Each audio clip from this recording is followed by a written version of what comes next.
I buried my mother 50 years ago, and I still talk to her every single night. I am 83 years old now, and I want to tell you something that took me a lifetime to understand.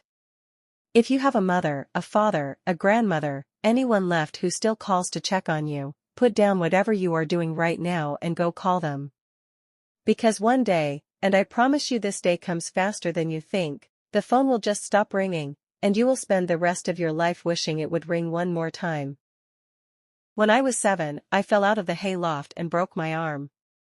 My mother did not cry, did not panic. She simply carried me 3 miles to the nearest doctor, humming the whole way so I would not be afraid. I remember asking her, halfway there, if it hurt her to carry me that far. She said, "Sweetheart, nothing about you has ever been heavy to me." I did not understand what that meant until I had children of my own, and then grandchildren, and now, God willing, a great-grandchild on the way. My mother used to say that love is not the things you say, it is the things you do when nobody is watching and nobody is thanking you for it. She proved that to me every single day for 18 years before I left home. And like every foolish young person, I thought I would have all the time in the world to go back and thank her properly. I thought there would always be another Sunday dinner, another phone call, another chance.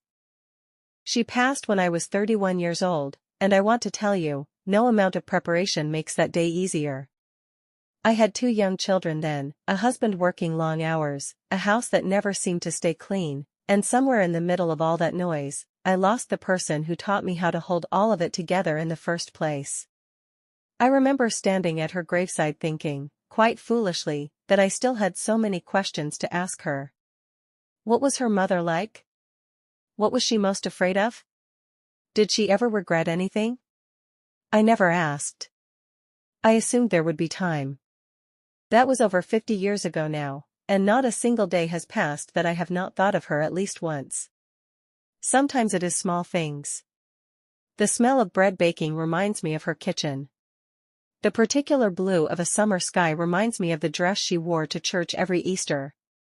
Sometimes, late at night when the house is quiet and my husband has long since passed too, I find myself talking to her out loud, as if she is sitting right there in the chair across from me, listening the way she always did. Raised my own children trying to be half the mother she was, and I do not think I ever quite managed it. But I tried to pass down the things she gave me.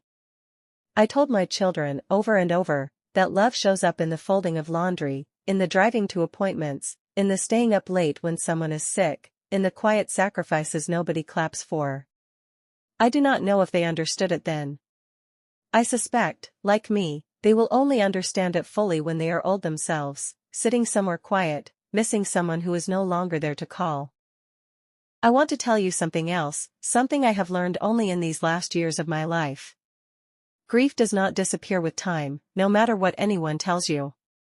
It changes shape. In the beginning it is sharp, it cuts you open every single day.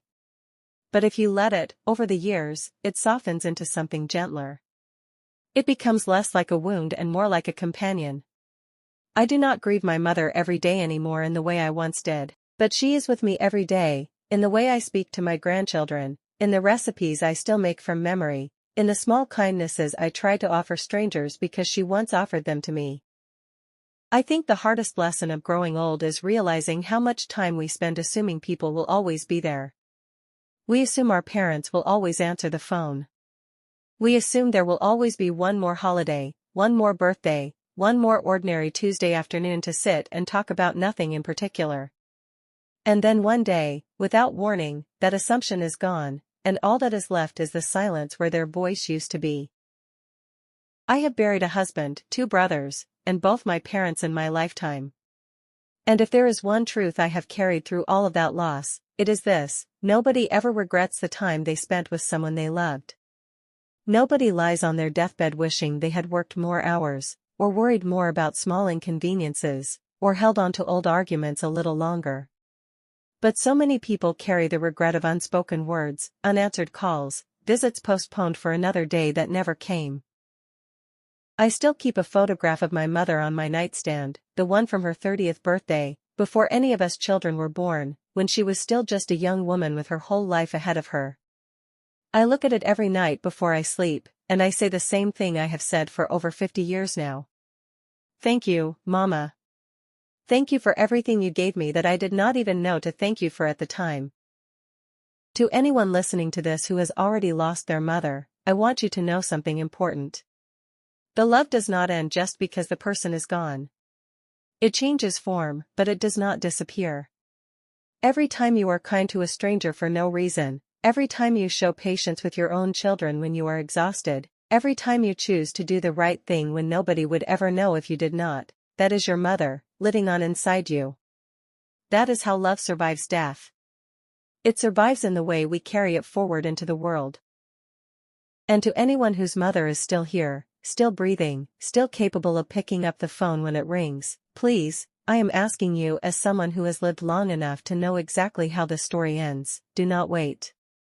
The bravest, kindest thing you can do today is not some grand gesture. It is simply picking up the phone and saying, "Mom, I just wanted to hear your voice." That is enough. That has always been enough. It was enough for my mother, and I promise you, it will be enough for yours.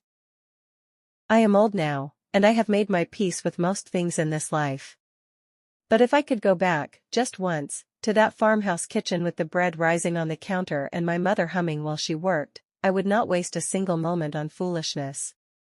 I would sit at that table and simply watch her, memorize her face, her hands, her voice, knowing now what I did not know then, that every single ordinary moment with someone you love is quietly, secretly, extraordinary. So call your mother today. Not tomorrow, not this weekend, not when things calm down. Today. Because somewhere out there is an old woman just like me, sitting alone with a photograph and a lifetime of memories, who would give anything, anything at all, for just one more ordinary Wednesday with her mother back home.